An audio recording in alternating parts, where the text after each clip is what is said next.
ഭർത്തൃ വീട്ടിൽ യുവതി ജീവനൊടുക്കി. കേരളത്തില് ഇപ്പൊ ഒരുപാടായി നമ്മൾ കേട്ടുകൊണ്ടിരിക്കുന്ന വാർത്തയാണിത്.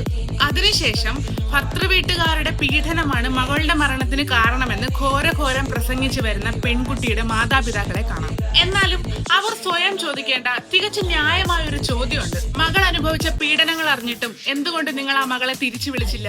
അപ്പോ ആ മരണത്തിന് മാതാപിതാക്കൾ ഒരു കാരണമല്ലേ?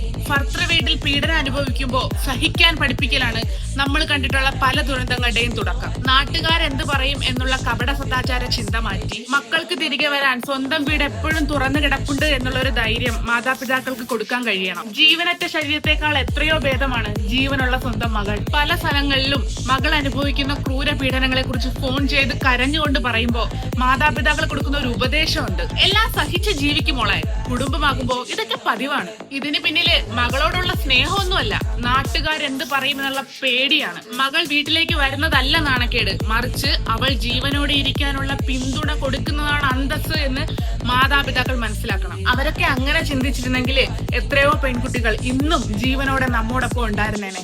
മറ്റുള്ളവരുടെ ജീവിതത്തിലേക്ക് വലിഞ്ഞു കയറുന്ന സമൂഹത്തിന്റെ ത്വരയും നാട്ടുകാരെ ഭയന്ന് കപടമൂല്യങ്ങളുടെ പേരിൽ സ്വന്തം മകളെ നരകത്തിലേക്ക് തള്ളിവിടുന്ന മാതാപിതാക്കളുടെ ചിന്താഗതിയാണ് മാറേണ്ടത്. മരിച്ചു കഴിഞ്ഞ് മുതലക്കണ്ണീരൊഴുക്കി ഒരു മാതാപിതാക്കളും പുണ്യാളന്മാരാകാമെന്ന് വിചാരിക്കേണ്ട. കൊന്നത് നിങ്ങളും കൂടിയാണ്. നഷ്ടപ്പെട്ടത് അവൾക്ക് മാത്രമാണ്.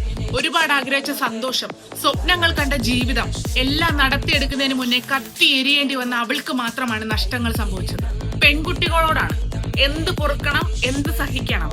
ജീവനേക്കാൾ വലുതാണോ അഭിമാനം? വിവാഹബന്ധം ബന്ധനമായാൽ ഒത്തുപോകാൻ കഴിയില്ലെന്ന് മനസ്സ് പറഞ്ഞാൽ അവസാനിപ്പിക്കേണ്ടത് ജീവനല്ല, അയാളുമായിട്ടുള്ള ജീവിതമാണ്. Keep going.